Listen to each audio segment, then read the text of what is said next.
This is On the Media's Midweek podcast, and I'm Brooke Gladstone. So, lately the stock market's been rocking and rolling, but this week the AI industry especially has felt the ground shake with the intrusion of a new kid on their block.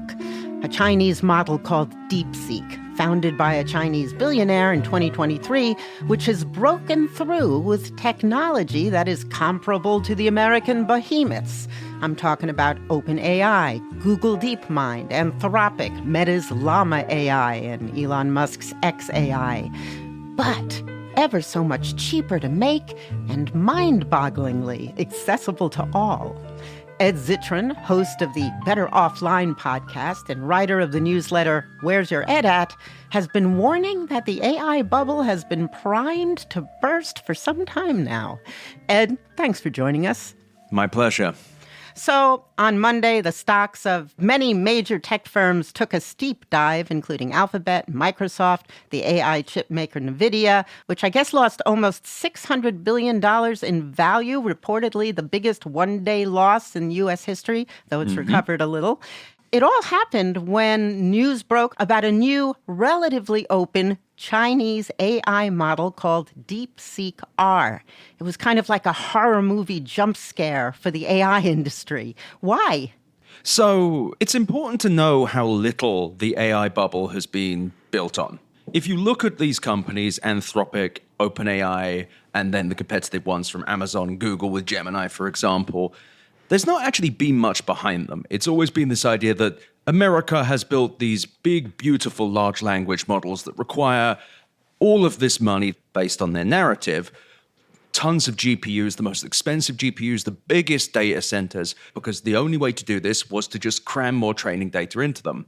What DeepSeek did, they found a way to build similar models to GPT-4o, the underpinning technology of ChatGPT, and o1, the reasoning model that OpenAI had built, and make them much, much, much cheaper. And then they published all the research as to how they did and open sourced the models, meaning that the source code of these models is there for anyone to basically adapt. Now, GPUs, it's an electronic circuit that can perform mathematical calculations at high speed. Is this the chip that NVIDIA makes? In a manner of speaking. So GPUs, graphics processing units, they're used for everything from hardcore video editing to playing video games and such like that. Well, computer games in the case of a computer. NVIDIA has a piece of software called CUDA. Now, all you need to know about that is GPUs traditionally were used for graphics rendering. What CUDA allowed, and it's taken them 15 years to do it or more, CUDA allowed you to build software that would run on the GPUs. So what NVIDIA started doing was making these very, very, very powerful GPUs. And when I say a GPU in a computer, that's a card that goes inside. The GPUs that NVIDIA sells are these vast rack-mounted, like they're huge and they require incredible amounts of cooling. They run hot, and the way that generative AI, so the technology under ChatGPT runs, is it runs on these giant GPUs and it runs them hot. They are extremely computationally expensive and power consuming, which is why you've heard so many bad stories about, well, the environmental damage caused by these companies. Right. DeepSeek didn't have access to NVIDIA chips, or at least not unlimited access, partly because of the Biden sanctions and other things. So they had to find other ways to cut down on the cost. So the sanctions made it so that what could be sold to Chinese companies was limited. Now, before the sanctions came in, DeepSeek, it grew out of a hedge fund called Highflyer, which is also should deeply embarrass the American tech industry that just a random outgrowth of a hedge fund just mapped them. But nevertheless, what they did was they had stockpiled these graphics processing units before the sanctions came in, but they'd also used ones that have less memory bandwidth. NVIDIA could only sell kind of handicapped ones to China. So they had a combination of these chips. So they found ways around both training the models, effectively feeding them data to teach them how to do things, and also the inference, which is when you write a prompt into ChatGPT, it infers the meaning of that and then spits something out, a picture, a ream of text, and so on and so forth. But these constraints meant that DeepSeek kind of had to get creative, and they did. They got very creative. And just to be clear, All of this is in their papers. People are probably already working on recreating this. People are running the models themselves now. It's all for real. They not only are running them, they can also modify them. Exactly, and they can build things on top of them. Now, an important detail here is that one of the big hubbubs is that DeepSeek trained their V3 model competitive with ChatGPT, the underlying technology GPT. And they trained it for $5.5 million versus GPT-4o, which is the latest model, cost $100 million or more, according to Sam Altman. So they kind of prove you don't really need to buy the latest and greatest GPUs. In fact, you don't even need as many of them as you thought, because they only use 2,048 of them, as opposed to the hundreds of thousands that hyperscalers have. The reason that they're building all of these data centers is because they need more GPUs and more space to put the GPUs and ways to cool them. And indeed, NVIDIA with their latest Blackwell chips has found these things are in 3,000-pound server. It's truly, genuinely really cool to look at. It's just the result that kind of sucks. But didn't ChatGPT or the company that made it, OpenAI, just create, as you say, this new reasoning program a couple of months ago called O1? They say it can answer some of the most challenging math questions, and it seemed to have put the company once again at the top of the heap. Are we saying that DeepSeek can do similar things? Yes. Now, when you say it can do these very complex things, this is another bit of kayfabe from this industry. What is kayfabe? Kayfabe from wrestling, specifically, where you pretend something's real and serious when it isn't really. So the benchmarking tests for large language models in general are extremely rigged. You can train the models to handle them. They're not solving actual use cases. When O1 came out, the media, who should be ashamed of themselves, fell over themselves to say how revolutionary this was without ever asking, what does this actually do? What can I build with it? And on top of that, O1 is unfathomably expensive. When it came out, the large discussion was, wow, only OpenAI can do this. Only OpenAI is capable of making something like this. You kind of had similar things from Anthropic, other companies, but OpenAI, top of the pile. And that was why they were able to charge such an incredible amount and why they were able to raise $6 billion. Except now, the sneaky Chinese, and I mean that sarcastically, this is just good engineering. They managed to come along and say, not only can we do this 30 times cheaper, and to be clear, that number is based on DeepSeek hosting it, so we don't know who's subsidizing that, but nevertheless, not only can they do it cheaper, but they can do it. And on top of that, they open source the whole damn thing. So now anyone can build their own reasoning model using this, or they can reverse engineer it and build their own reasoning model that will run cheaper and on their servers, kind of removing the need to deal with OpenAI entirely. The developers that I have talked to are extremely impressed with O1, but they're also extremely impressed with DeepSeek's R1. So they're kind of like, why would I pay this insane amount of money when I could not? Eventually, you're going to find cloud companies in America that will run these models. And at that point, where's OpenAI's moat? And the answer is they don't have one, just like the rest of them. DeepSeek isn't entirely open because it didn't say how they trained their AI. Well, they didn't share their training data. They said how they trained it, and they were actually extremely detailed. But the question is can we trust their numbers? We don't have to. They published the source code, the research behind everything. And the last week has been crazy. You've seen so many people using it, and the results speak for themselves. The model works really well. It is cheaper. There are versions of R1 that you can run on a MacBook. This is potentially apocalyptic for OpenAI, because even if you don't trust DeepSeek, even if you say, I do not trust their hosted model, so the version that DeepSeek sells access to, I don't trust it, which is fair. We don't know where it's run, and we don't know who backs it. But you can self-host it, you can run it on a local thing, or you could run it using a GPU. These things can be done safely. You don't have to trust them, and you can build your own. They explained how they trained it. They explained why it was cheaper in great detail. And I've spoken to multiple experts who all say the same thing, which is, OpenAI. So now China and America are in an AI race, a hegemonic battle of generative AI. And it seems that this DeepSeek tech has upended our assumptions of how all this was going to go. Most of our assumptions, not your assumptions, because I've been reading you, you say that there was never really any competition among American AI companies.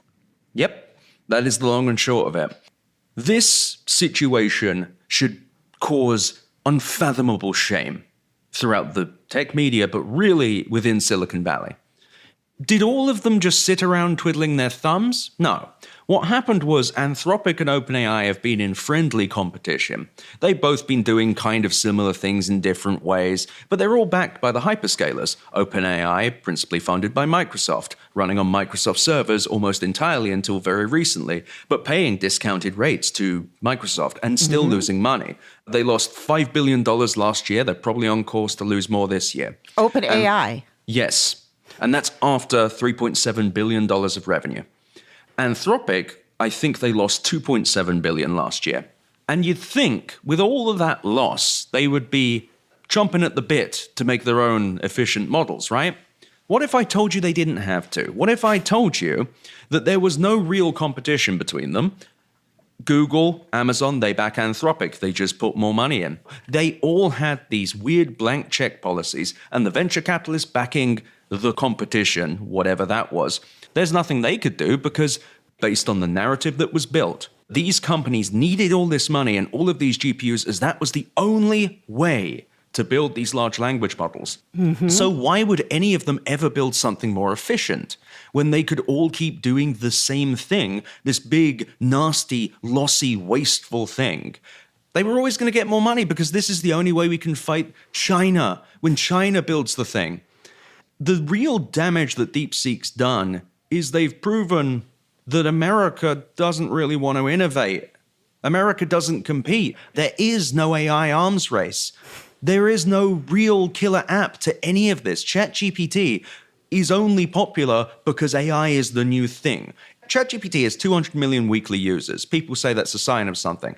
Yeah, that's what happens when literally every news outlet all the time for 2 years has been saying that ChatGPT is the biggest thing without sitting down and saying, what does this bloody thing do and why does it matter?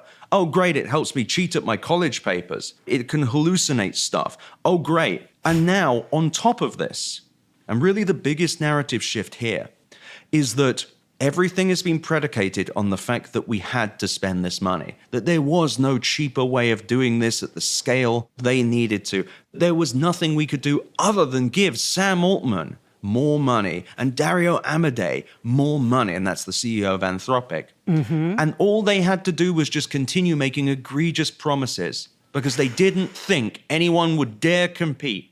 Anyone would dare bring the price down. And I don't think OpenAI believed anyone could do reasoning like this. I think it's good that this happened. I'm glad it happened because the jig is up. Bloomberg reported last month that the big names in AI tech, OpenAI, Google, Anthropic, are struggling to build more advanced AI. You've been saying since 2024, early 2024, that generative AI had already peaked. Why did you think that then, and why do you think so now?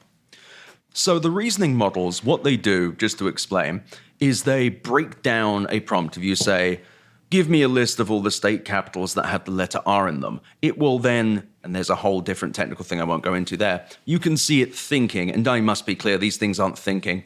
But it thinks through the steps and says, okay, what are the states in America? What states have this? And then it goes and checks its work. Nevertheless, these models are probabilistic. They're remarkably accurate in the sense that they would guess that if you say, I need a poem about Garfield with a gun, it would need to include Garfield and a gun and perhaps a kind of gun. And it would guess what the next word was. Now, to do this and train these models required a bunch of money and a bunch of GPUs, but also a bunch of data. Scraping the entire internet, to be precise. Not just the Common Crawl, which is a large file of a bunch of internet sites, but basically anything they could find. There was a rumor that OpenAI was literally transcribing every video from YouTube and then using the text from that. My husband has written a lot of books. He's on that list. My daughter has written a couple of books. She's on that list. I wrote a comic book, and they use that too. Jesus. It's just disgusting. A minuscule speck in the universe of stuff that they used. I didn't feel particularly special, but I'm just saying I know how universal their use of this stuff was. But here's the crazy thing, though. Even with all of your stuff and everything on the internet, to keep doing what they are doing, they would need 4 times the available information of the entire internet, if Why? not more, because it takes that much. To train these models requires you just shoving it in there and then helping it understand things. But to get back to one thing, these models are probabilistic. There is no fixing the hallucination problem. Hallucinations are when these models present information that's false as authoritatively true. I thought they'd been getting much better at catching that stuff. No, they haven't. The whole thing with the reasoning models is that by checking their work, they got slightly better. But I think people forget how amazing the human brain is. The mistakes we make are just fundamentally different. We don't make mistakes because each thing we're doing is a guess. We make mistakes because we're falling apart constantly. We're all dying and our bodies are hell, at least in my case. But the thing I'm saying is these models were always kind of going to peter out because they'd run out of training data, but also there's only so much you can do with a probabilistic model. They don't have thoughts. They are probabilistic. They guess the next thing coming, and they're pretty good at it. But pretty good is actually nowhere near enough. Mm-hmm. And when you think of what makes a software boom is usually based on mass consumer adoption and mass enterprise level adoption. Now, the enterprise referring to big companies of like 10,000, 50,000, 100,000 people, but down to like 1,000. Nevertheless, financial services, healthcare, all of these industries, they have very low tolerance for mistakes. Mm-hmm. And if you make a mistake with your AI, well, I'm not sure if you remember what happened with Knight Capital. Mm. That was with an algorithm. They lost hundreds of millions of dollars and destroyed themselves because of one little mistake. We don't even know how these things fully function, how they make their decisions, but we do know they make mistakes because they don't know anything. They do not have knowledge. They are not conscious. I get it. No. Not just not conscious. They don't know anything. ChatGPT does not know. Even if you say, give me a list of every American state, and it gets it right every time. It's just pattern recognition. Yes, it is effectively saying, what is the most likely answer to this? It doesn't know what a state is. It doesn't know what America is. It doesn't know anything. It is just remarkably accurate probability. But remarkably accurate is nowhere near as accurate as we would need it to be. And as a result, there's only so much they could have done with it. You wrote, what if artificial intelligence isn't actually capable of doing much more than what we're seeing today? What if there's no clear timeline when it'll be able to do more? What if this entire hype cycle has been built, goosed by a compliant media to take these people at their word? You said you believe that a large part of the AI boom is just hot air pumped through a combination of executive BSing and the media gladly imagining what AI could do rather than focus on what it's actually doing. You said that AI in this country was just throwing a lot of money at the wall, seeing if some new idea would actually emerge. Mm-hmm. Are we talking about agents that can actually do things for you in a predictable way? Are we talking about God? What is the new idea that they were hoping would emerge from throwing billions at this project? So Silicon Valley has not really had a full depression. We may think the dot-com bubble was bad, but the dot-com bubble was they discovered e-commerce and then ran it in the worst way possible. This is so different because if this had not had the hype cycle it had, we probably would have ended up with an American DeepSeek in 5 years.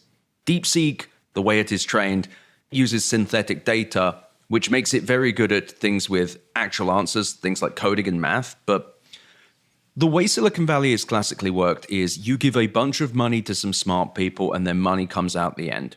In the case of previous hype cycles that work, like cloud computing and smartphones, there were very obvious places to go. Jim Covello over at Goldman Sachs famously said one of the responses to generative AI was to say, well, no one believed in the smartphone. Wrong. There were thousands of presentations that led fairly precisely to that. So with the AI hype, It was a big media storm, and suddenly Microsoft's entire decision-making behind this was they saw ChatGPT and went, God damn, we need that in Bing. Buy every GPU you can find. And I'm telling the truth. It is insane that multi-trillion-dollar market cap companies work like this. Nevertheless, all of these companies, they went, well, this is the next big thing. Throw a bunch of money at it. That's worked before. Buying more, doing more, growing everything always works. And I call it the rot economy, the growth at all costs mindset. Silicon Valley over the years has leaned towards just growth ideas. What will grow? What can we sell more of? Except they've chased out all the real innovators. But to your original question, they didn't know what they were going to do. They thought that ChatGPT would magically become profitable. When that didn't work, they went, well, what if we made it more powerful and bigger? We can get more funding that way. So they did that.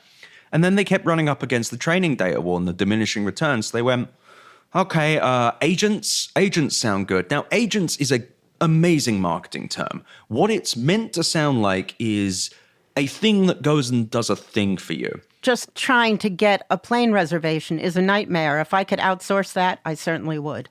But when you actually look at the products like OpenAI's Operator, they suck. They're crap. They don't work. They don't work, and even now the media's still like, well, theoretically this could work. They can't. Large language models are not built for distinct tasks. They don't do things. They are language models. If you are going to make an agent work, you have to find rules, but you also have to find rules for effectively the real world, which AI has proven itself, and I mean real AI, not generative AI that isn't even autonomous, is quite difficult. So give me an example of where we are right now with AI. You're saying it can't do anything. Well, I mean, it can write term papers. This is actually an important distinction. AI as a term is one thing, and it has been around a while, decades actually. AI that you see in like a Waymo cab, like an autonomous car, it works pretty well. Then you look at Tesla and you go, it works less well, because the problem is not being able to drive along a road, it's the one edge case. Training for edge cases is so difficult. So like the very rare cases that nevertheless end up with someone dying. Now, AI is an umbrella term, and what you see in like a Waymo, for example, nothing to do with ChatGPT. ChatGPT is generative AI, transformer-based models. What Sam Altman and his ilk have done is attached a thing to the side of another thing and said it's the same because they want the markets and journalists to associate them so that they don't have to build real stuff. When you say they've attached a thing to another thing, give me some sort of concrete way to visualize what that means. So ChatGPT is not artificial intelligence. It is not intelligent. I guess it's artificial intelligence in that it pretends to be but isn't. But the umbrella term of AI is old and has done useful things, like AlphaFold, protein folding. Right. Like, these are things that actually exist and help with diseases. These are things that go through an enormous amount of data to find proteins that can enable us perhaps to develop medicines to combat diseases. Right, and that is not generative AI, just to be clear. And the versions of Siri before Apple Intelligence, not generative AI, different kind of AI. Waymo cabs, AI. Algorithms, you could refer to them as AI. Those have been around a while.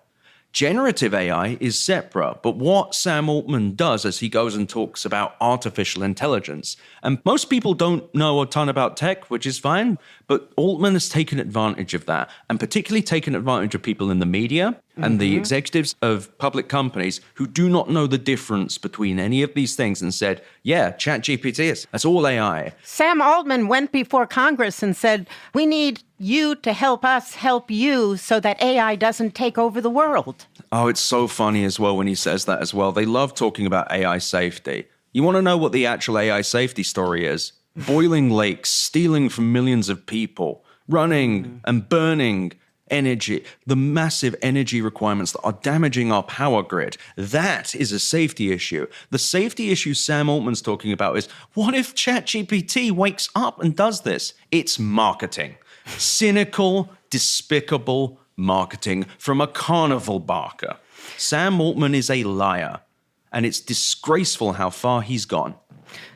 Let's talk for a moment about the environmental impact. It eats a huge amount of energy. Apparently, according to the International Energy Agency, A request made through ChatGPT consumes 10 times the electricity of a Google search. To cool all of those incredibly hot GPUs requires fresh water. That's in a world where a quarter of the humanity already lacks access to clean water. It ends up creating a lot of toxic electronic waste. Its power is often generated by burning fossil fuel. The cost-benefit analysis here doesn't look that great. It isn't. You say it's incredibly unprofitable anyway. They always say, well, it never is going to generate a profit at the beginning. Even Amazon was not making money when it started. They love that example. Mm-hmm. They love to bring up Uber as well. Now, Uber runs on labor abuse, but also Uber, in their worst year, lost around $6 billion. And you want to know what year that was? It was 2020 when their business stopped working because no one went outside. Now, they say, Amazon wasn't profitable at first. They were building the infrastructure and they had an actual plan. They didn't just sit around being like, at some point, something's going to happen, so we need to shove money into it. With Uber, for example, kind of a dog of a company, horrible company. But nevertheless, you look at what Uber does and you can at least explain to a person why they might use it. I need to go somewhere or I need something brought to me using an app. That's a business with a thing. Even then, it required so much labor abuse and still does. Mm-hmm. OpenAI, by comparison, what is the killer app exactly? What is the thing that you need to do with OpenAI? What is the iPhone moment? Back then, to get your voicemail, you actually had to call a number and hit a button. But Right. You could suddenly look at your voicemail and scroll through it. You could skip the beginning, text people in a natural way versus using the clunky buttons of a Nokia 3210. Mm-hmm. There were obvious things. The earliest days of Uber in San Francisco, it was really difficult to get a cab anywhere. So what I'm describing here are real problems being immediately solved. You'll notice that people don't really have immediate problems that they're solving with ChatGPT other than Sam Altman solving the problem of how does he get worth a few more billion. Okay, generative AI is incredibly unprofitable. $1 earned for every 2.25 spent, something like that? $2.35 from my last estimates. OpenAI's board last year said they needed even more capital than they had imagined, and the CEO, Sam Altman, recently said that they're losing money on their plan to make money, which is the ChatGPT Pro plan. What is that? So this is where the funny stuff happens. OpenAI's premium subscriptions make up it's like 73% of their revenue.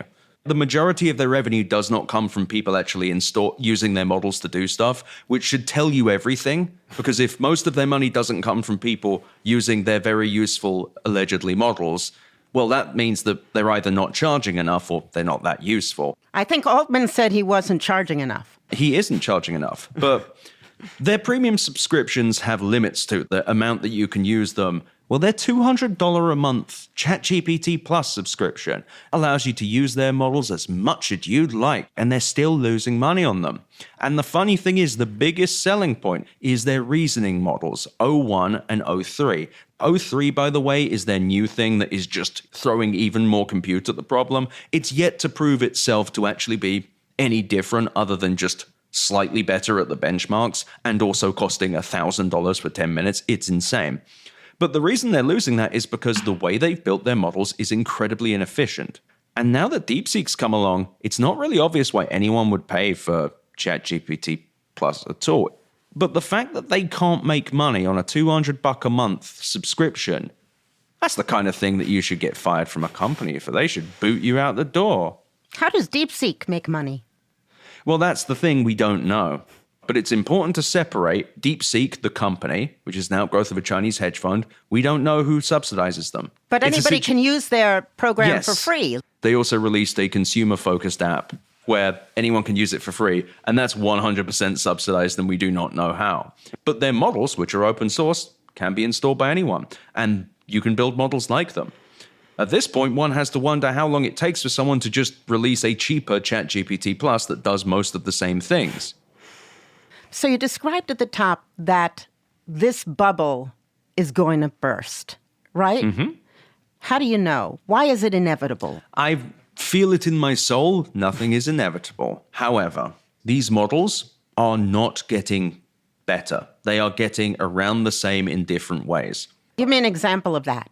I mean, they're only getting better at benchmarks. Their actual ability to do new stuff. Nothing new has happened. Look at what happened with Operator, their so-called agent. Operator is OpenAI's. It doesn't work. It sucks. You can use it if you use the ChatGPT Plus subscription, for example. Have you ever tried to use it? Yeah, it doesn't work very well. It sometimes does not understand what it's looking at and just stops. It's just really funny that this company is worth $150 billion. Every single time they release a product, there's no new capabilities. Operator, by comparison, for OpenAI is pretty exciting in the sense that it did something slightly different and also doesn't work. Like, it's just this warmed up crap every time with them. So I was just going to say, so what's the end game here? The end game was Microsoft saw ChatGPT was big and went, damn, we got to make sure that's in Bing because it seems really smart.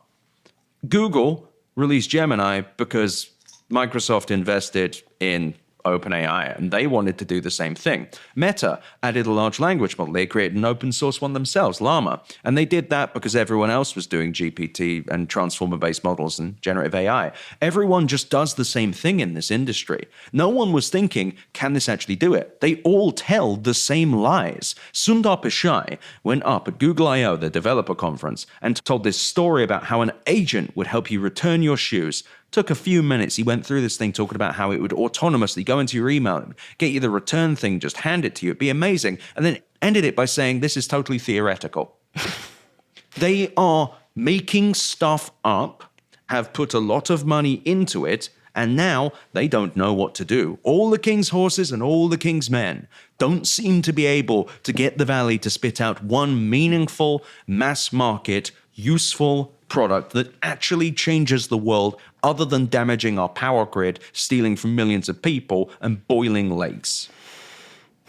Last week, Trump announced a $500 billion AI infrastructure plan called the Stargate Project, along with the CEOs of OpenAI, Oracle, and SoftBank. And though it was announced at the White House, it's privately funded. President Trump still kind of wants to put his brand on it. Is this about him wanting to tap into that sweet, sweet masculine energy? No, it's just Trump doing what Trump does, which is getting other people to do stuff and then taking credit. There's no public money in it. And in fact, there's another little wrinkle. So it's not 500 billion, it's up to 500 billion. Another weird detail as well. OpenAI has pledged to give $19 billion, according to the information, which they plan to raise through an equity sale and debt. Their largest round they've raised is $6 billion. Their company loses $5 billion a year. What is going on? Why do I have to talk about this nonsense with a straight face? It's all a performance. They're all tap dancing. And then DeepSeek came along and did this and freaked them out so much because the whole thing's hollow. It's an actual glass onion. After the announcement of the Stargate project, Elon Musk took to social media to criticize the project. After all, he has his own AI empire. I wonder, does DeepSeek threaten all AI tech companies equally? Every single one, because they're all building the same thing. There's very little difference between GPT-4o, OpenAI's model, and Anthropic's Claude Sonnet 3.5, and Google Gemini. There are various versions of them, but they're all kind of the same. So DeepSeek's V3 model is the one that's competitive with all those, and it's like 50 times cheaper. It's so much cheaper, and now it's open source, so everyone can build that. Now, Elon Musk's situation is even weirder. He just bought 100,000 GPUs with Dell. Very bizarre. A partnership with Michael Dell there. Dell makes them? Dell makes the server architecture. They go inside. So Dell had the data center. But nevertheless, Grok and X.AI, Grok being the chatbot that is attached to Twitter, it's not actually really obvious what any of that is meant to do. Kind of similar to how the AI additions to Facebook and WhatsApp and Instagram don't really make any sense either. But it's actually good to bring that up, because everyone is directionlessly following this. They're like, we're all doing large language models, right? We're all going to do the same thing, right? Just like they did with the metaverse. Now, Google did stay out of the metaverse, by the way. Microsoft bought bloody Activision and wrote metaverse on the side. Mark Zuckerberg lost like $45 billion on the metaverse. And putting aside the hyperscalers, there were like hundreds of startups that raised like billions of dollars for the metaverse because everyone's just following each other. The Valley's despicable right now. It's full of people that build things because everyone else is building something. They don't build things to solve real problems. And I think this is actually a larger economic problem too. Why is AI in everything? No one bloody knows. The metaverse was Zuckerberg's effort to create some sort of multimedia space where people could live or something, right? He was claiming it would be the next internet, but really it was just a bucket of nonsense. It was just a bunch of stuff that he did because he needed a new growth market. The metaverse was actually a symptom of the larger problem, the rot economy I talk about, which is everything must grow forever. And tech companies are usually good at it, except they've run out of growth markets. They've run out of big ideas. So the reason you keep seeing the tech industry jumping from thing to thing, that when, as a regular person, you look at them and go, that seems kind of stupid, or this doesn't seem very useful. What's happening is that they don't have any idea what they're doing and they need something new to grow. Because if at any point the market says, wait, you're not going to grow forever? Well, what happened to NVIDIA happens. NVIDIA has become one of the biggest stocks. It has like some ridiculous multi-100% growth in the last year. It's crazy.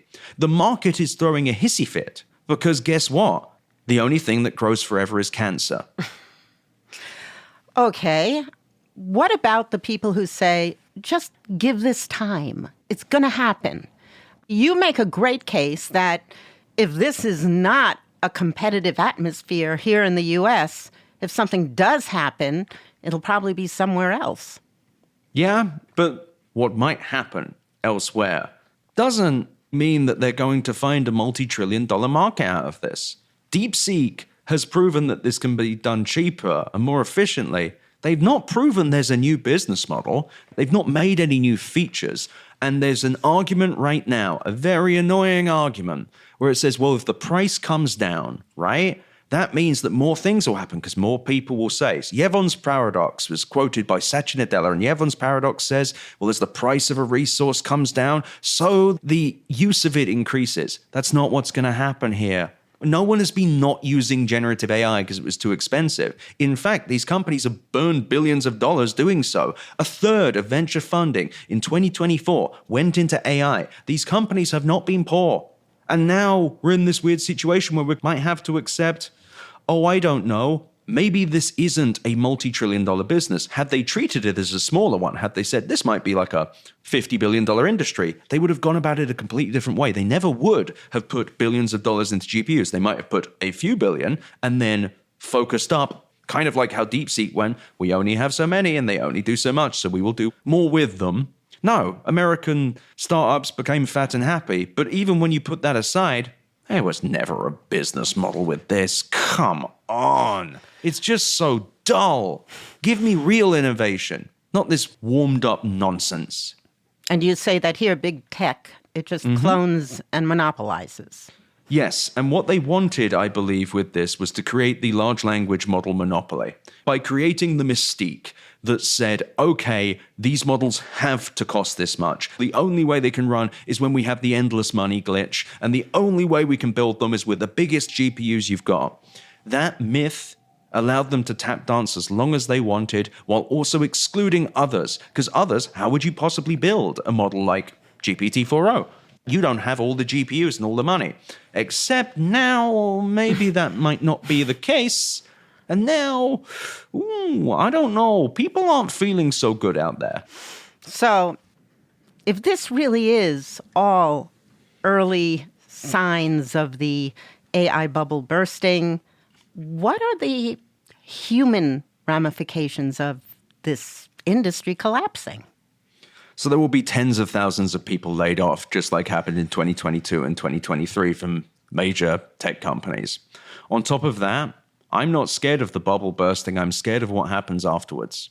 Once this falls apart, the markets are going to realize that the tech industry doesn't really have any growth markets left. The reason that tech companies have had such incredible valuations is because they've always been able to give this feeling of eternal growth, that software can always magic up more money.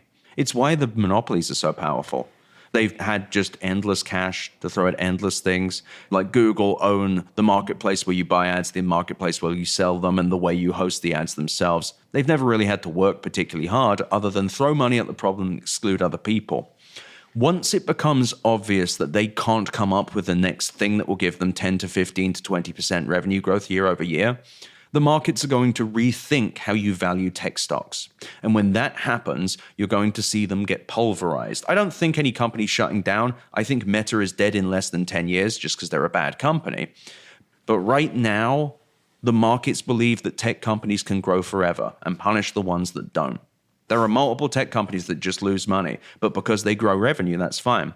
What happens if the growth story dies? Like a 2008 housing crash, but specifically for tech. And I fear it. I hope I'm wrong on that one. The human cost will be horrible. Even outside of the depression that might be experienced in the tech world, there are so many pension funds out there that may have investments.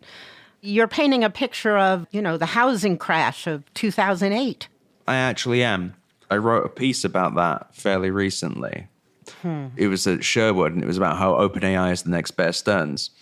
And if you look back at that time, and you mentioned the people that might say I'm wrong, that I should just wait, that these things will work it out, you could see stories like from David Leonard over at New York Times and others talking about how there's not going to be a housing crash, and maybe even a crash would be good. But there's nothing to worry about. There were people at that time talking about how there was nothing to worry about. And they were doing so in detail and using similar rhetoric. Just wait and see. Things are always good, right? What goes up never comes down. That's the phrase, right? And it's horrifying because it doesn't have to be like this. These companies could be sustainable. They could have modest 2 to 3% growth. Google as a company basically prints money. They could just run a stable, good Google that people like and make billions and billions and billions of dollars. They would be fine. But no, they must grow. And we are the users, and our planet too, our economy too. We are the victims of the rot economy, and they are the victors. These men are so rich. Sam Altman, if OpenAI collapses, he'll be fine. He's a multi-billionaire with a $5 million car. These people, they're doing this because they know they will be fine, that they'll probably walk into another cushy job. It's sickening and it's cynical. Well, that's the end. I just have a couple more informational questions. Of course. One is, you talked about the transformer-based models. I still didn't get what that was. It's just the underlying technology behind every single large language model. Mm-hmm. In the same way, like servers underpin cloud computing. Mm-hmm. And my other question is, there's a $5 million car? Yes, he has like a Koenigsegg Regera. Nasty little man. Ed, thank you very much. It's been such a pleasure. I loved it. I'll come back whenever. Ed Zitron is host of the Better Offline podcast and writer of the newsletter, Where's Your Ed At? Thanks for listening to On the Media's Midweek podcast. Check out The Big Show on Friday, where we'll be talking about lots of things, including posing that perennial question about what the president just did. Is that legal? You can find the show, of course, right here, and it posts around dinner time on Friday. Bye.